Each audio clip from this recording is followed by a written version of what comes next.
Fox News is facing more backlash a day after Ann Coulter accused immigrant children separated from parents by Border Patrol of being child actors. On Monday, the Ingraham Angle host Laura Ingraham tackled the issue with a new take, calling the detention centers housing those immigrant youth as essentially summer camps.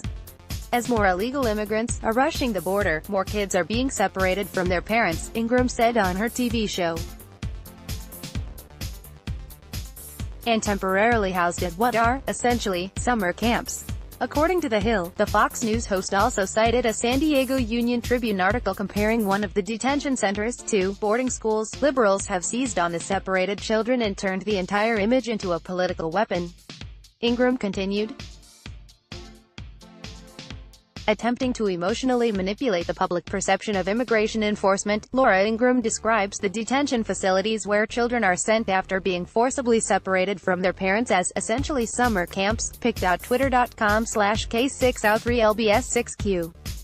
Judd Legum, at Juddlegum, June 19, 2018. Apparently there are a lot of people very upset because we referred to some of the detention facilities tonight as essentially like summer camps, Ingraham said later. The San Diego Union Tribune today described the facilities as essentially like what you would expect at a boarding school. So, I will stick to there are some of them like boarding schools. And I suggest that a lot of the folks who are worried about that spend more time in Central America. I have. And we should make adoption easier for American couples who want to adopt these kids who are true candidates for adoption because our policies don't allow that. So let's put our hearts out there for the kids in the right way. Take care of them the right way. Open your hearts and your homes to them. Criticism of the Trump administration's policy of separating immigrant children from their parents has grown in recent days, especially after photos showed kids locked in cages at a U.S. Customs and Border Protection facility in McAllen, Texas.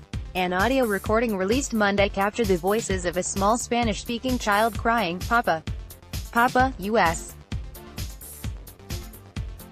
Attorney General Jeff Sessions announced the new zero-tolerance policy at the border earlier this year.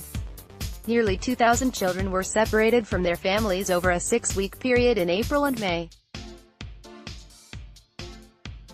President Donald Trump has blamed Democrats for the policy while defending it, falsely referring to the policy as law. He said Monday that the U.S. will not be a migrant camp on his watch. As everyone who has looked at this agrees, this was done by the president, not Democrats. He can fix it tomorrow if he wants to, and if he doesn't want to, he should own up to the fact that he's doing it, Senate Democratic leader Chuck Schumer, NY, said. Coulter came under fire after directly addressing Trump on Fox News Sunday, claiming immigrant children being separated from their parents are child actors. I would also say one other thing, these child actors weeping and crying on all the other networks 24/7 right now, do not fall for it, Mr. President, the conservative commentator said, before adding that she gets very nervous about the president getting his news from TV. Melania Trump, former First Lady Laura Bush and some Republican politicians, including Rep. John Katko, have expressed concerns about the child separation policy. Trump and others, meanwhile, continue to defend it. We will not apologize for the job we do or for the job law enforcement does, for doing the job that the American people expect us to do, Homeland Security Secretary Kirstjen Nielsen said Monday.